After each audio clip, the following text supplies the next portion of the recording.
Chargesheet file की है CPP chairperson Sonia Gandhi ji और leader of opposition Rahul Gandhi ji, कैसे देख रहे हैं? देश जानता है 1937 की अखबार है नेशनल हेराल्ड। आजादी के 10 साल पहले वाली अखबार का नाम है नेशनल हेराल्ड। अंग्रेजों से लड़ने के लिए अखबार है नेशनल हेराल्ड।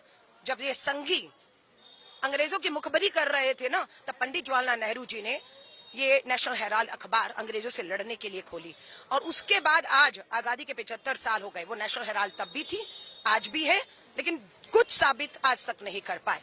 10 साल से इनकी सरकार है, वही नेशनल हेराल्ड, वही कागज, वही पेपर, वही आरोप, वही झूठे, कुछ साबित नहीं कर पा रहे ये लोग।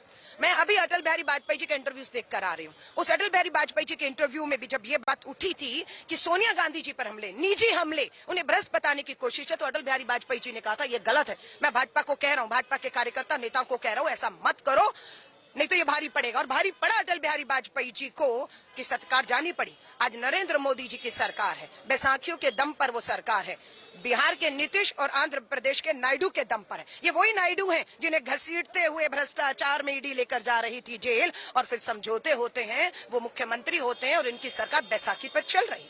राहुल गांधी जी आज गुजरात में, कांग्रेस का महाधिवेशन गुजरात में होता है, और गुजरात में चुनौती संसद में खड़े होकर अमित शाह मोदी जी को आंखों में डालकर दी है कि हम गुजरात को न्याय दिलाएंगे, हम गुजरात में आपको हराएंगे। ये बौखलाहट है कि किसी तरह भी अब राहुल गांधी जी को गुजरात जाने से रोका जाए, बिहार जाने से रोका जाए, देश में जाने से रोका जाए, उन्हें इनमें उलझाया जाए।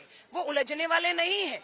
और सोनिया गांधी जी की जहां तक बात है, उन्होंने पूरी जिंदगी इस धरती, इस मिट्टी पर उनके परिवार के खून कहें, शहादतें कहें, उनका समर्पण, संघर्ष, त्याग कहें, वो दुनिया के सामने है। वो ना कभी गई है कहीं, ना जाएंगी, यहीं खड़े होकर इन तानाशाहों का मुकाबला करेंगी। और राहुल गांधी जी को हम विश्वास सबको है कि पूरा देश का कार्यकर्ता आज देश में एक आवाज पर रात को पता लगा है, सड़कों पर उतर के आया है। इस सरकार को हम झुकाएंगे। वो कोई और होंगे मोदी जी जो आपकी ईडी सीबीआई से डर गए, आपकी वॉशिंग मशीन में धुल गए, आपके मंत्री और मुख्यमंत्री बन गए।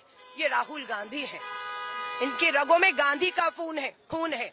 आरएसएस और गोडसे का खून नहीं है गद्दारी वाला। ये इस मिट्टी में मिल जाएंगे पर झुकेंगे नहीं। नरेंद्र मोदी जी, ये ईडी और इन संवैधानिक संस्थाओं का दुरुपयोग बंद करिए। देश की ज्वलंत मुद्दों पर ध्यान लाइए। आज बेरोजगारी, आज महंगाई, आज वाराणसी में गैंग रेप होता है आपके संसदीय क्षेत्र में। किसान तरस से न्याय मांग रहा है। आदिवासी, आपको किसी की चिंता नहीं है। आप विवादित बयान देकर आज भी विवादित बिलों पर लाकर देश का ध्यान भटकाना चाहते हैं, राहुल गांधी जी को खामोश करना चाहते हैं। यही आपकी सबसे बड़ी भूल और आपकी उल्टी गिनती शुरू करेगी।